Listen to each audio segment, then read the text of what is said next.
we're going to do the Odyssey. This is wonderful. Koreans call it Odyssey, and as usual, the Korean name is much better than the English name, because Koreans almost always go to the source and the original language, and in English we don't. That's not Americans' fault for once. That's the British. That's the fault of the Brits, whose faults we inherit. But we haven't done anything to change it either, so that's okay. I think I know the Odyssey better than most things I talk about.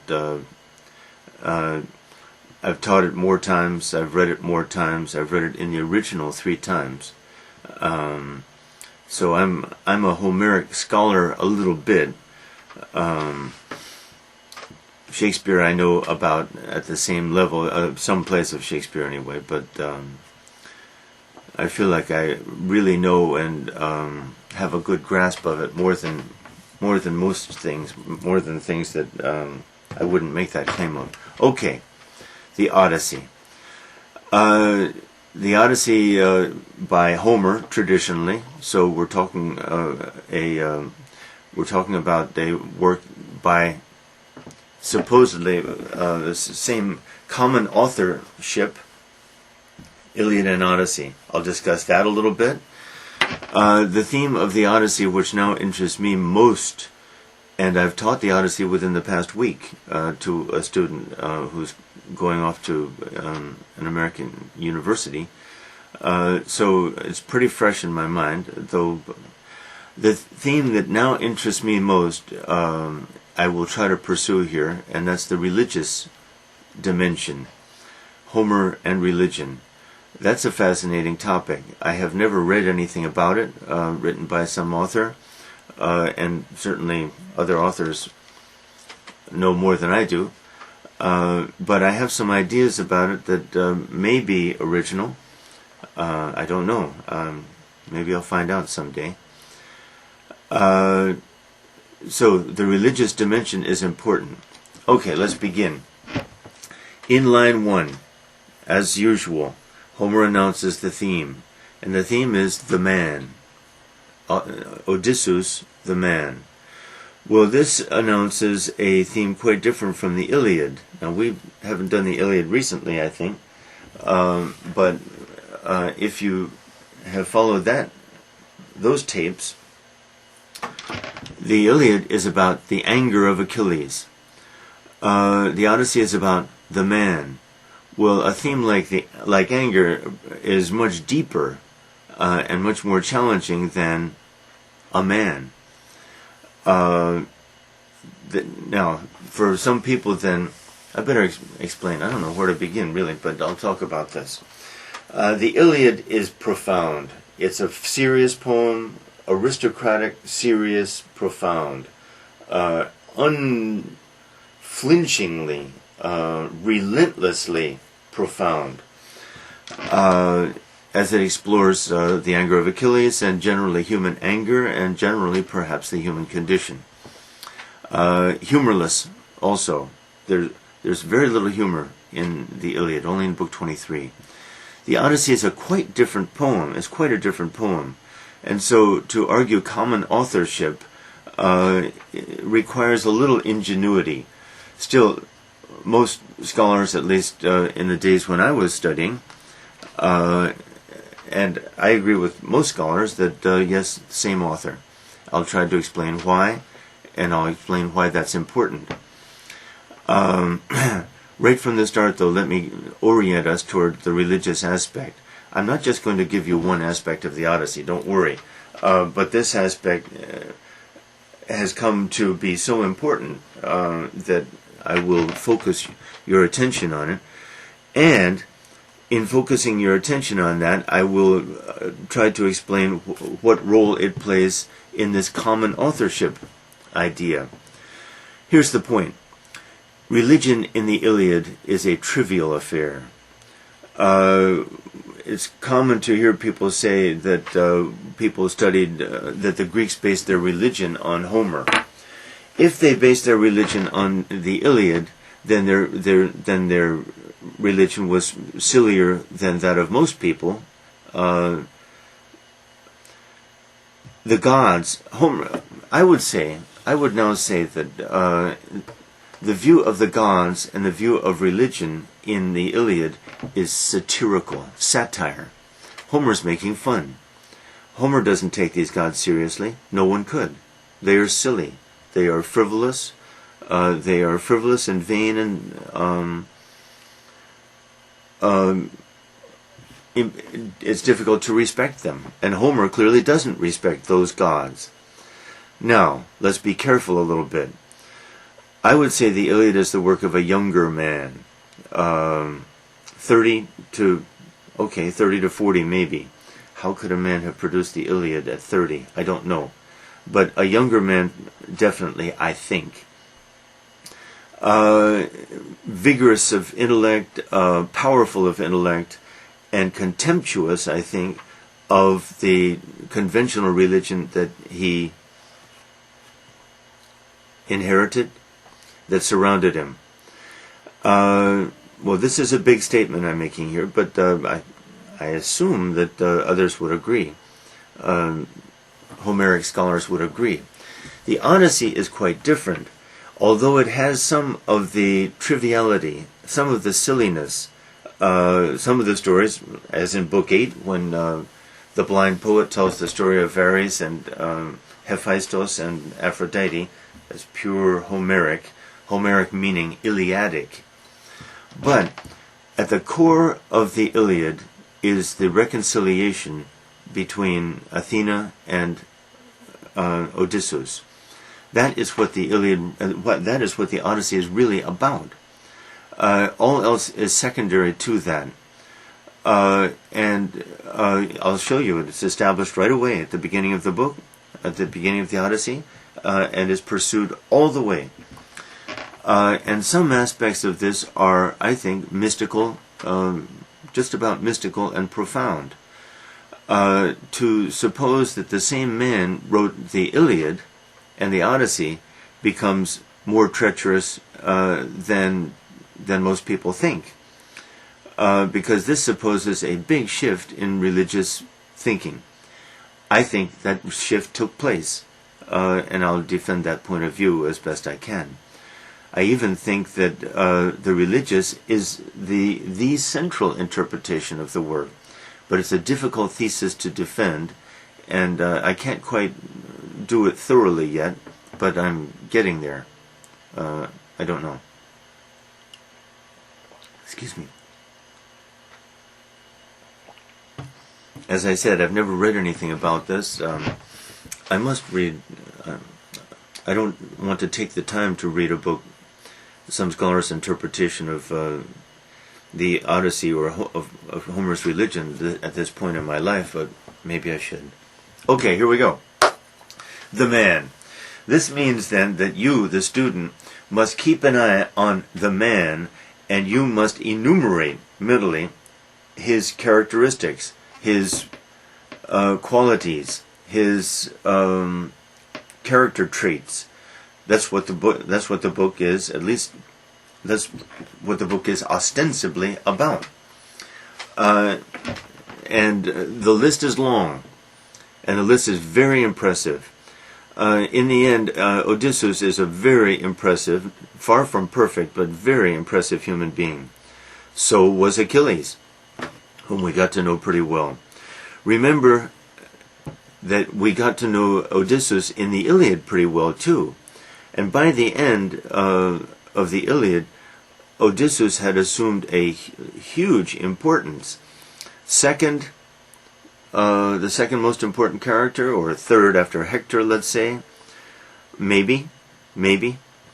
Quick review. The places where Odysseus stood out in the Iliad. In Book 3 we have the viewing from the wall, when the elders of Troy are sitting up on top of the wall, and Priam calls Helen over to, who are these guys? Who's that guy? Who's that guy? Now this is absurd. The Greeks have been there for 10 years. Priam, the king, has never noticed Agamemnon, the leader. That's absurd. But let's even grant that, and maybe psychologically, Homer is being very astute, and most of the time I think that's true. Homer is so intelligent. I can't believe, it's hard to believe that another person could be as intelligent as Homer, I think. But, okay. Insightful. Okay. So the second person named is, who's that other guy? The shorter guy with the massive shoulders. That's Odysseus. And then Antenor, the second most important of the elders after King Priam, says, ah yes, I remember. Briefly, I must remind you of this story because it's so powerful. I remember Menelaus and Odysseus came to Troy 10 years ago, had come, to try to avert a war. Menelaus spoke to us, and he spoke in I would say, a textbook fashion. Eyes viewing, making eye contact, sweeping the room, spoke very correctly. An educated man, a king. Then Odysseus spoke. He spoke and he just looked down, stared down, kind of like I do maybe. It's not the proper method, but I don't do it in the classroom. Odysseus just spoke down and spoke kind of in a monotone, Antenor implies. But his words fell like snowflakes. His words fell like snowflakes. Wow. Now what does that mean? This is powerful poetry, but it tests poetry, as Homer does sometimes. I think spellbinding, mesmerizing, hypnotic, the perfect word in the perfect place, coolly intelligent, very eloquent. Moving like a preacher? No, not at all. Just eloquent. That's Odysseus. So we can already cite that characteristic. Then in Book 10, he and Diomedes volunteered to slip into the Trojan camp. Very daring. And Odysseus' ideas were the best. And remembering that in Book 10, the emphasis is on, this is important now, the emphasis in Book 10 is on the bond between Athena and Odysseus, and Athena and Diomedes. But our concern is Odysseus. That bond, right there, very important. And then that bond is, and that's Book 10, he dominates Book 10. And then Book 23, he dominates Book 23 just about, because that's the funeral games. Achilles invites everyone to perform in funeral games for Patroclus, his friend who's just died. Odysseus dominates the games. He's the fastest runner. Well, he's 45 years old. He's the fastest runner, and they all admit it. It's amazing. He out-wrestles Aias. Now, I imagine Odysseus to be 177 centimeters as you guys measure it. He's certainly much less than 6 feet. 175. I imagine Aias to be maybe 200. Certainly 190. He's a giant. He's a powerful, large man. Odysseus picks him up. Odysseus defeats him in the wrestling. Wow. What a guy. Then, we know already, even in the Iliad, that he was a great archer. A great archer. Let's see now. Was there another sport? Maybe not.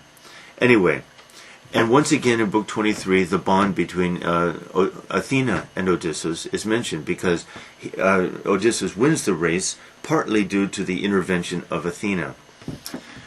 The Odyssey springs from Book 10, from Book 2, Book 3, Book 10, and Book 23 of the Iliad. That's its origin.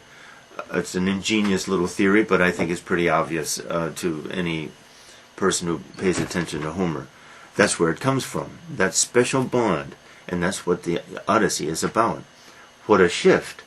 The satirical younger poet now shifts to a believing, even,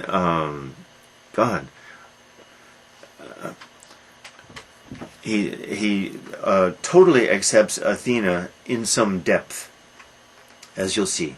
Okay. So, beginning. The war had ended. The war had ended. The Odyssey is about Odysseus' 10-year struggle to get home.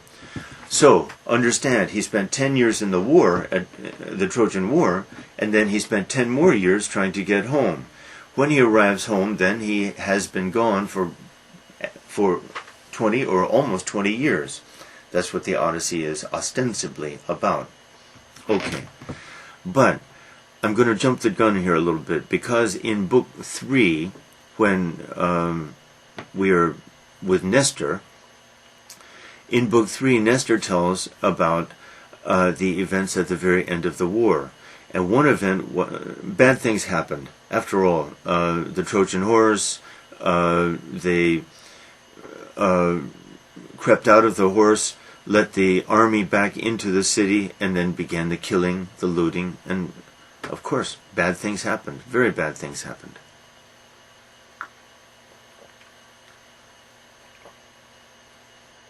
Excuse me.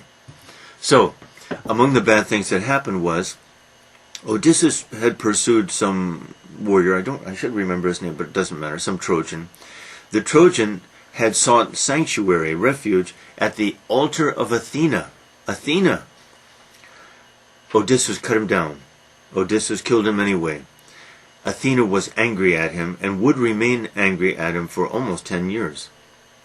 Now, this is at the heart of the Odyssey. What is going to happen?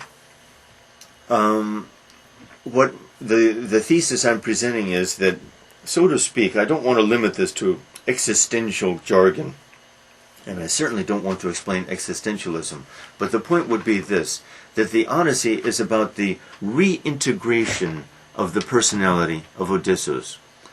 And that reintegration is seen in terms of reconciliation with Athena. Certainly, it's about the reconciliation with Athena. Athena controls the Odyssey. From the very start, Athena is in charge of the Odyssey. That's one thing, that's another big difference between the Iliad and the Odyssey. The Iliad is painful. The Iliad is profound and painful, and it has a tragic dimension. There is no tragic dimension, there's not even a very painful dimension to the Odyssey. Why? Because right away in Book 1, at the beginning of Book 1, it's established that Athena is taking charge. If Athena takes charge, is something going to go wrong? I don't think so. The outcome is clear right from the start. Hence, no tragic dimension, no painful dimension. It's almost a comedy. It could be seen almost as a comedy. That's overstating it, but comedy in the pure sense of happy ending. The happy ending is guaranteed from the start. Why? Because Athena is taking charge. Why? Because she has forgiven Odysseus. Then the long process is going to be the reintegration of his personality. This is seen also in terms of his homecoming, his reunion with his wife, son, and father, and his people. Reintegration of his personality.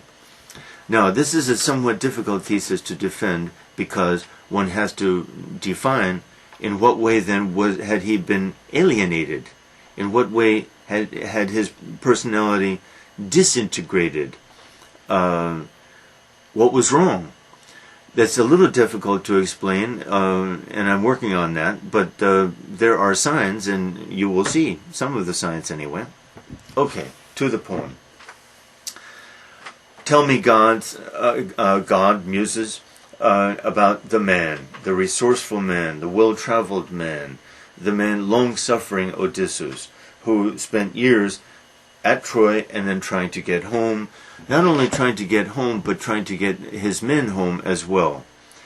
But they, foolish men, despite warnings, did some stuff, although he tried to prevent them.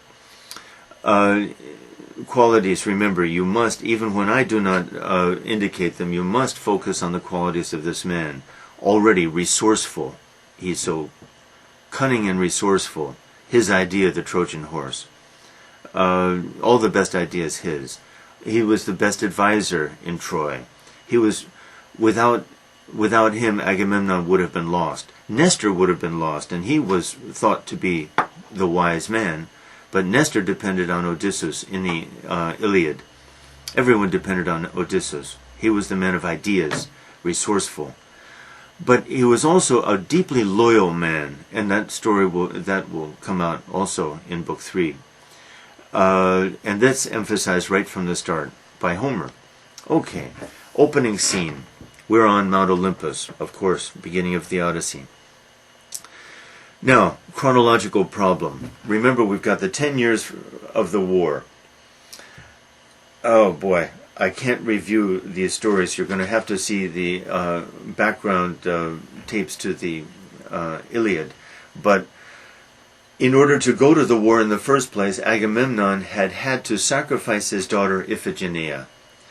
He had done this in order to make the winds blow at Aulis. Terrible. We don't have time to examine why. The winds blew. Well, first of all, Agamemnon had tricked and betrayed his daughter and his wife, persuading her to come to Aulis and bring Iphigenia, the daughter, 16 years old maybe at the time. He had killed her, sacrificed her. Clytemnestra had gone home and raged, hurt. Imagine her pain, imagine her anger, her rage at that husband who had done that and tricked her so shamelessly too. So Clytemnestra swears that she will avenge herself, avenge the death of her daughter, and she plans this for 10 years. When Agamemnon returns home after 10 years at the war, she kills him. And that's the subject of the great play Agamemnon by Aeschylus. Okay, this is important in the Odyssey. The story is told 4 times in the Odyssey. We meet Agamemnon twice in Book 11 and Book 24. This is key even at the beginning of the Odyssey, so I must remind you. Okay, so Clytemnestra kills Agamemnon when he comes home. Their little son, Orestes, is taken away and for safety and spends the next 7 years near Delphi growing up. That means that after 7 more years, he's now 17, 18, let's say he's 18 years old. He then returns secretly to Argos to kill his mother, to avenge for revenge for her having killed Dad, at the behest, B-E-H-E-S-T, at the command almost of Apollo. Orestes sneaks back with his friend, kills Clytemnestra and her lover Aegisthus. This story again is told 4 times in the Odyssey. Why? I would say the closest I can come is Orestes must be a kind of role model for Telemachus. Telemachus is Odysseus' son, and we will see lots of him. He's a very important character. Okay, opening scene of the Odyssey then. Zeus is looking down at Earth, as he must often do. And it's pretty clear that this Orestes' killing of Clytemnestra and Aegisthus, her lover, has just happened. Well, that means 17 years, 17, maybe 18, have passed since the beginning of the Trojan War. 17 or 18 years of Odysseus' absence. That's why that's important. And I love to tell this. Zeus turns to Athena and said, and Hermes kind of there too, wonderful Hermes.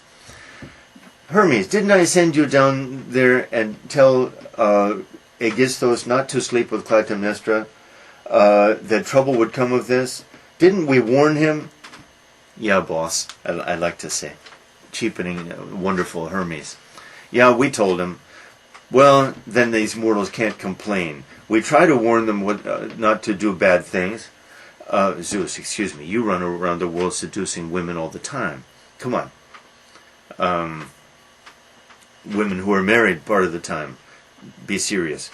But these mortals, they always complain when misfortune befalls them, but most of the time it's their own fault. Now, Odyssey proper begins right at this moment, because Athena says, yes, Dad, all that's very nice, but how about Odysseus? Odysseus has spent years now on that island with that nymph, Calypso. Isn't it time that we let him go home? Yeah, it's okay with me, but Poseidon is angry at him. It's Poseidon who's the troublemaker here. But I think it's time, and I think Poseidon will simply have to accept it. So, yes, Athena. Why is this so important? Because it means that Athena has forgiven Odysseus. That's what the Odyssey is about. So Zeus says, Athena, do whatever you want, get him home. At that moment, by the way, Poseidon is not there on Olympus. Poseidon is off feasting with the Ethiopians. But he's just going to, Poseidon will have to accept it. Now, in Book 9, we will learn why Poseidon is so angry at Odysseus. But when Zeus says, Athena, take charge, is there some doubt about the outcome? Can we say, uh-oh, maybe Odysseus won't get home? Maybe Odysseus won't be successful? No, we can't say that. That's impossible. Athena is in charge. She has forgiven him. Okay, there it is. All tragedy wiped out. All doubt about the outcome wiped out. There is no doubt. Athena is in charge. Okay, and for our purposes, religious purposes, has forgiven him. Okay. So Athena says, okay. She disguises herself as a warrior and swoops down to Ithaca. What's going on here? Books 1 through 4, there are 24 books, of course, in the Odyssey. A book is like a chapter. Books 1 through 4 are called the Telemachy. Why? Because Telemachus dominates them. Telemachus, the young son of Odysseus. Well, this is a problem. We don't even meet Odysseus until Book 5, and so it used to be thought, hey, someone has tampered with the text here. This can't be the way Homer planned it. Yes, it can. And very few people would question it now, I think. I don't pretend to be up to date. I was never up to date on the scholarship here.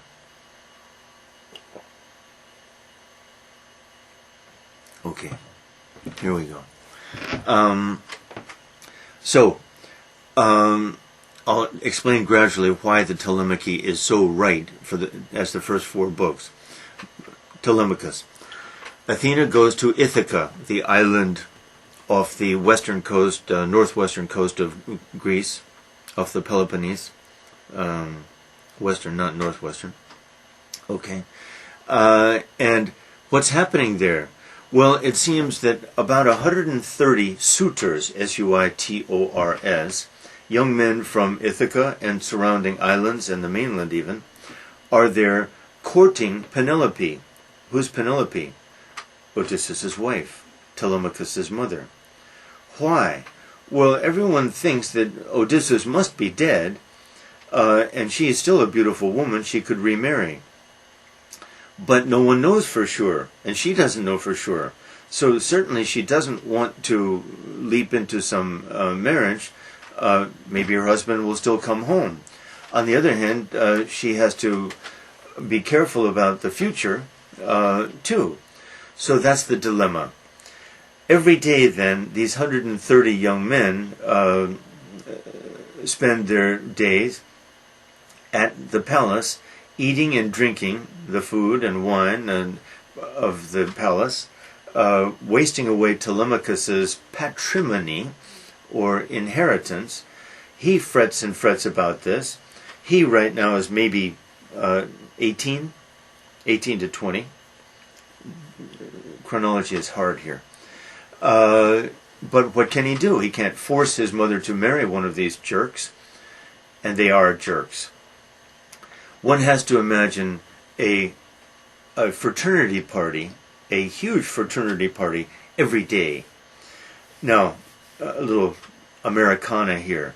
Fraternity parties are notoriously rowdy. That is, loud, a lot of drinking, a lot of uproarious laughter, a lot of drunkenness, a lot of fooling around. That's what's happening at the palace every day. Okay? Intolerable. Intolerable. But the suitors aren't entirely wrong. Okay, Athena arrives as a warrior. Telemachus had just been daydreaming. By the way, these guys have been there for almost 3 years now. 3 years. Telemachus was daydreaming. As we meet him, he's daydreaming, thinking, imagining, fantasizing that his father suddenly might appear, great warrior that he is, standing there like the Greek warrior at the gate, and he's just going to take care of everything. Now, at this very moment, who arrives? Athena. Excuse me.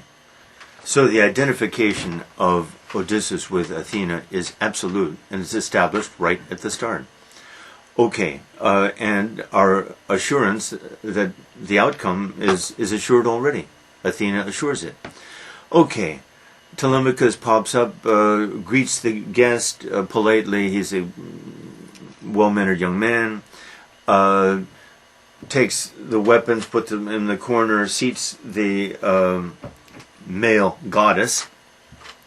We have this ritual. I want to mention the Homeric formulae.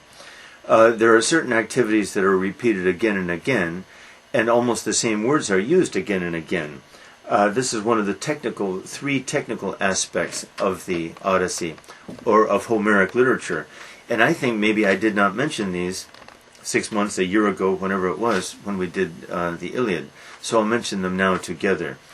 Formulae, epithet, and simile. These are wonderful. Formulae, briefly, the same scene every time someone arrives somewhere. We get the ritual of the pouring of the water, the washing of the hands, then the serving of the bread by the servant. The same lines appear, sometimes as brief as 2 lines, sometimes as many as 4 or 5 lines for that.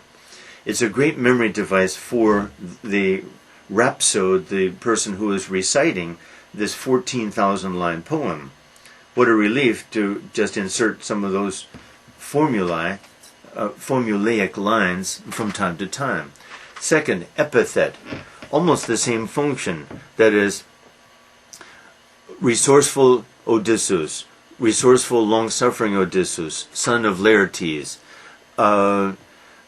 swift-footed Achilles, bone-crushing Aias, and so forth. These are called epithets, and they are almost always repeated when a character is referred to or even addressed. And the third is the simile, the epic Homeric simile. Sometimes very brief, 1 line, sometimes extended simile, and Homeric similes are sometimes wonderful. If I get a chance, I'll try to remember some.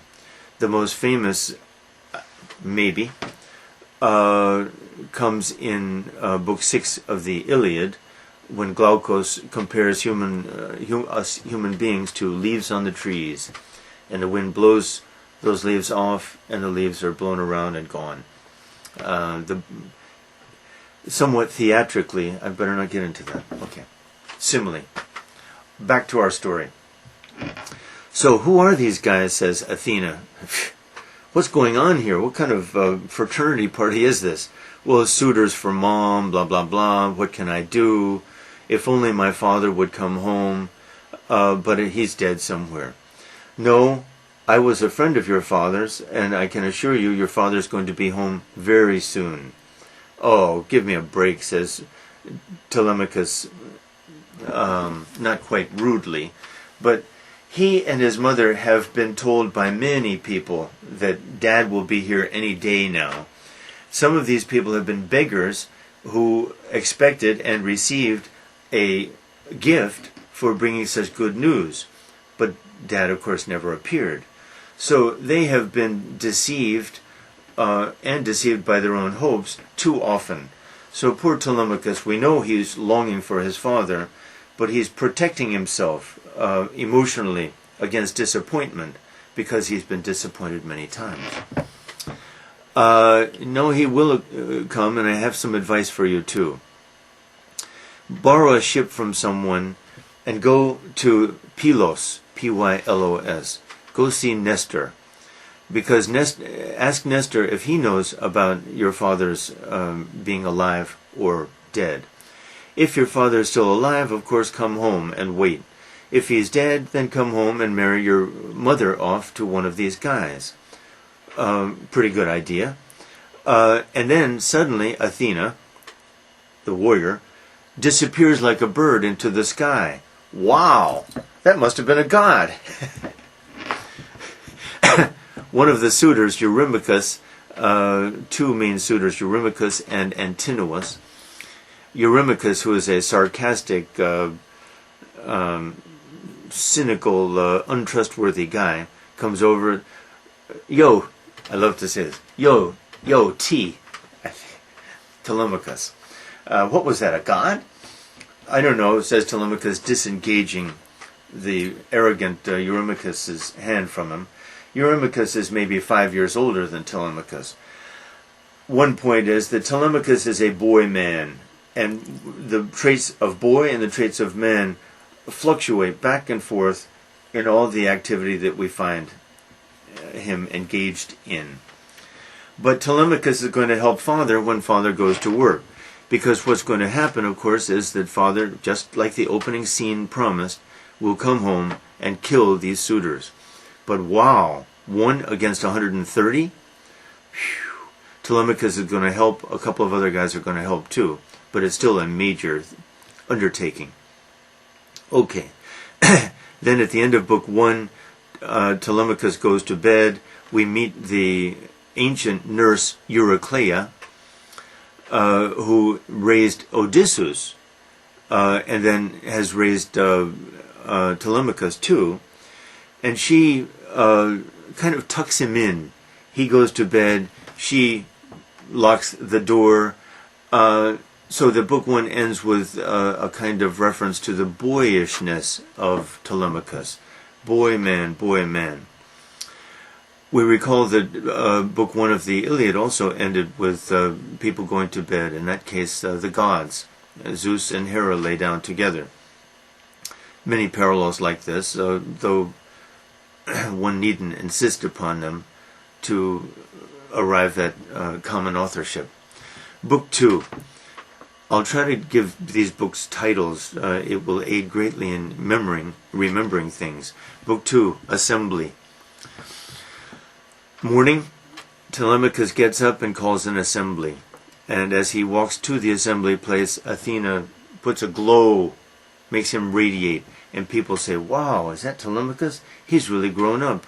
He's a fine young man now. He's no longer a boy. Impressive. Okay. We arrive at the assembly. Telemachus speaks. He called this assembly to appeal to the people of Ithaca, the subjects of his father Odysseus, whom they all revered, admired. It's so important to keep an eye on how the subordinates of people view those people. Because these subordinates, the subjects, the servants, the slaves, are the people who maybe know him best. And when they revere him, we can't doubt what kind of person he must be. And they all revere Odysseus. By the way, another point about the Odyssey, a big difference. The Iliad is pure aristocrat. There's one commoner there in Book 2, Thersites, but the rest are all aristocrats. And the tone is aristocratic. And the imperious manner, I would say, that unflinching seriousness is all aristocratic, designed to appeal to aristocrats, chiefs, serious people. The Odyssey has the common touch. The Odyssey is full of commoners who are presented as lovable, as kind, these servants who adore Odysseus and whom we respect. Again and again, you'll see what a difference of tone. people are concerned, and rightly I'm concerned too, about the relative merit of the Iliad and the Odyssey.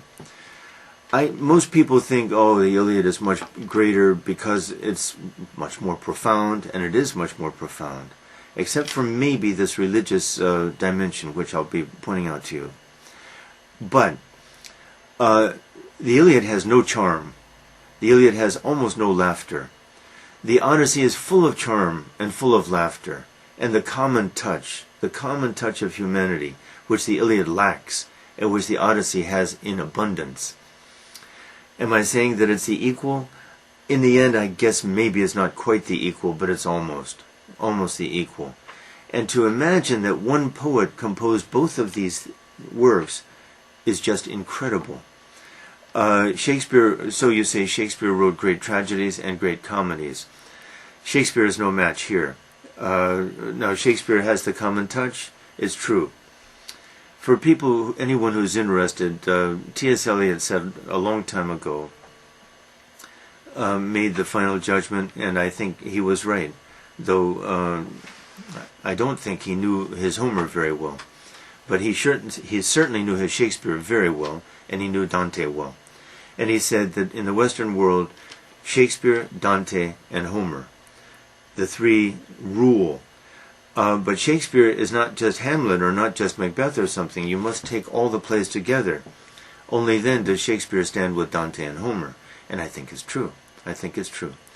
To imagine that one man composed both the Iliad and the Odyssey, if we assume that, it's amazing. Okay, this common touch is what I'm emphasizing. Okay, so Telemachus speaks, and he complains to the Ithacans that they tolerate this bad situation that he has in his home, the suitors. And he becomes so upset that he bursts into tears and throws the staff, which he uses as a speaker, down, bursts into tears. Well, then Antinous, the other of the main suitors, speaks. Immoderate, intemperate Telemachus, you're a lad.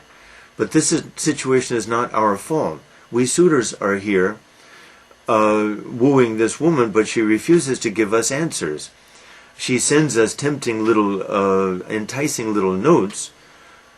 I think he's lying there. But if he's telling the truth, this makes Penelope a little more interesting, and she is already very interesting. But I kind of think that he's lying there. But anyway. Okay. And 3 years ago when we started this game, she said she had to weave first a shroud, cloth for the dead body, shroud for her father-in-law, Laertes, who is still is alive. She couldn't leave that home before she did that. So she wove by day, but by night she unwove. Well, that situation lasted 2 years. 2 years? This is disingenuity again, of course. Did the suitors really think that she was taking 2 years to weave this thing that she could have done in a month? Maybe? No. They were having a nice time every day, playing games, drinking, eating, playing athletic games, fighting probably, wrestling, just seducing the maids. That's part of the game too. Okay, so finally after 2 years, one of the servants told the suitors that what Penelope was doing, so they forced her to finish it. She finished it a long time ago, but still no word, still no decision. Let her just select one of us and let's end this game. Telemachus speaks again. What do you expect me to do? I can't force my mother out of my home, our home, but it's just a very bad situation.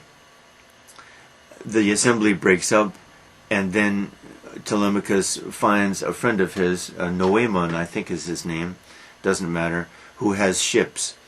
He asks to borrow a ship, as remember Athena had urged him to do. And meanwhile, Mentor, here's the word mentor, here's where it comes from. Mentor, who was a wise man in the community. By the way, at the assembly earlier, before Telemachus had spoken, two older people had spoken, and both of them told stories in praise of Odysseus. And this gets me to the point about the Telemachy. Although the Telemachy is dominated apparently by Telemachus, we hear stories everywhere in those first four books about Odysseus. We never lose sight of Odysseus. We get lots of information about him too. So, no worry. We meet Odysseus in Book 5, but we have already heard lots of Odysseus stories by the time we get to Book 5. Okay. Mentor runs around gathering oarsmen who are willing to row, O-A-R-S, oarsmen who are willing to row this ship. And at the end of Book 2, then Eurycleia, the old woman, and Telemachus load provisions onto the ship, and they set sail at night. Of course, they sail at night by the stars, and they sail south to Pylos. Good.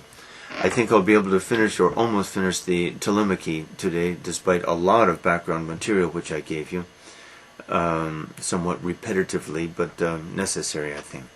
Book 3. We arrive at Pylos, sandy Pylos, that's the epithet. There's where Nestor is the king. Nestor, you'll recall, is a very old man, by now 80, but a close friend of Odysseus. The two of them were the wise counselors, but really it was Odysseus. Nestor looked up to Odysseus as everyone else did. So they arrive. The boat arrives. Just then, Nestor and his people are performing hecatombs, large sacrifices of bulls, 9 bulls, to Poseidon. This is a very good sign, because we need to appease Poseidon. We need to mollify his anger. So, by the way, Mentor is Athena. Athena simply is disguised as Mentor, Homer says. So the wise Athena smiles happily when she sees these hecatombs being sacrificed to Poseidon, because Poseidon is kind of a problem. Okay. Telemachus to Mentor. Mentor says, go, talk to Nestor. You came here to ask him. I don't dare. This is too. I've never approached such a great man. I won't know what to say.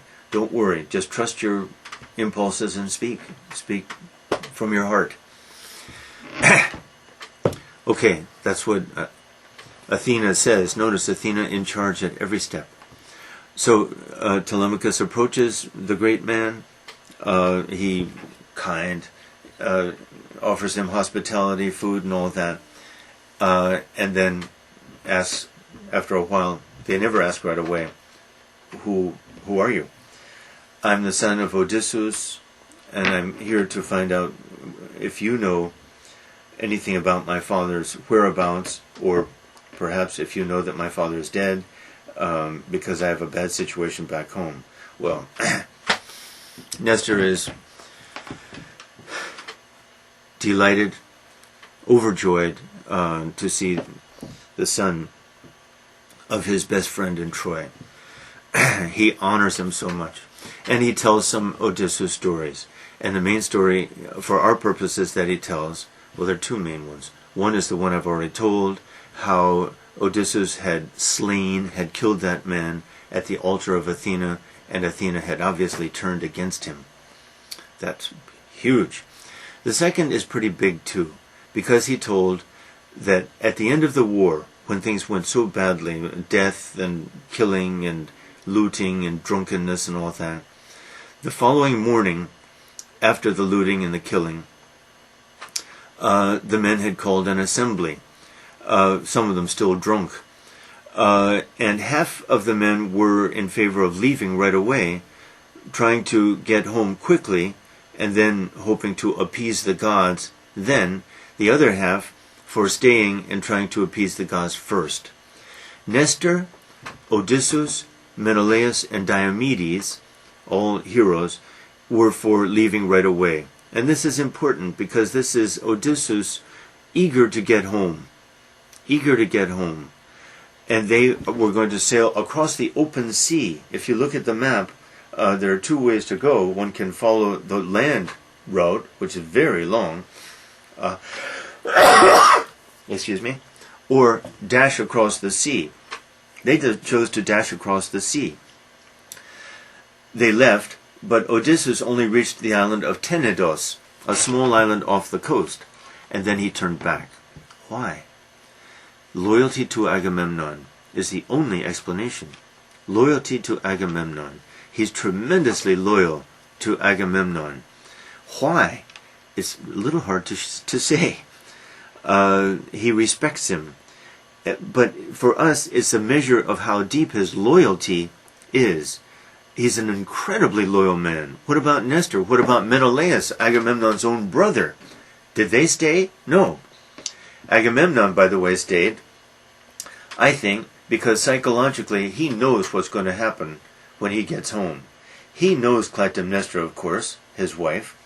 He knows how furious she must be. He knows that he's a dead man.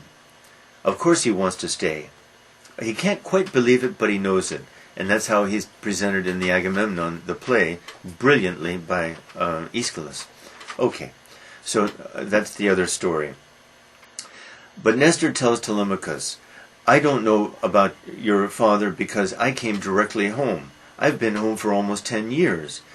But I urge you to go to Sparta and talk with Menelaus, because although Menelaus left with me, he was blown off course, and I know he didn't get home for 7 more years.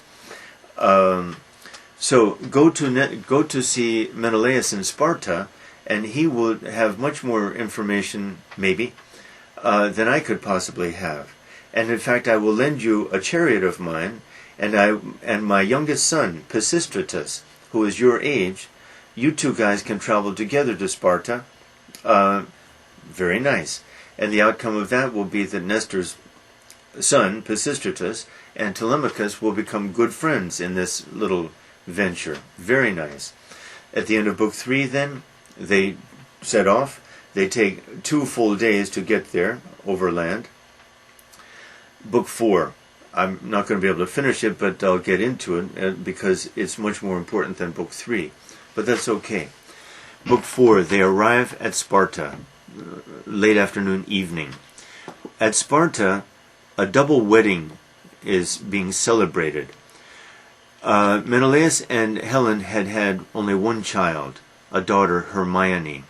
Hermione that day is marrying the son of Achilles, but not there in Sparta, far in the north where Achilles was from, maybe the island of Skyros.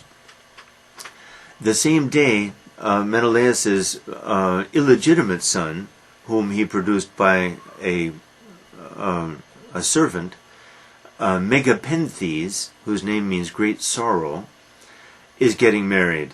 And that wedding is taking place right there in Sparta, so it's a festive day when the boys arrive.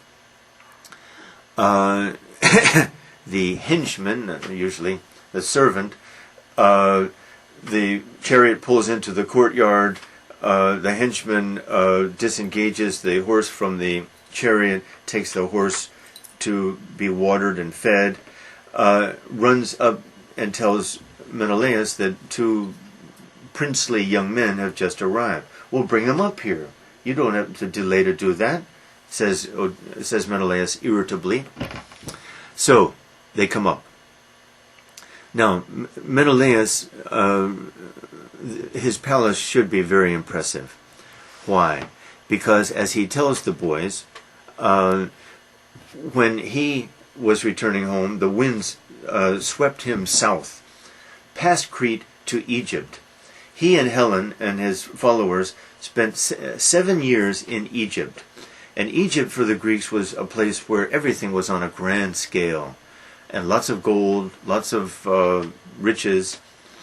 And when they returned, 3 years earlier, they returned with lots of gold, lots of ivory, lots of beautiful things.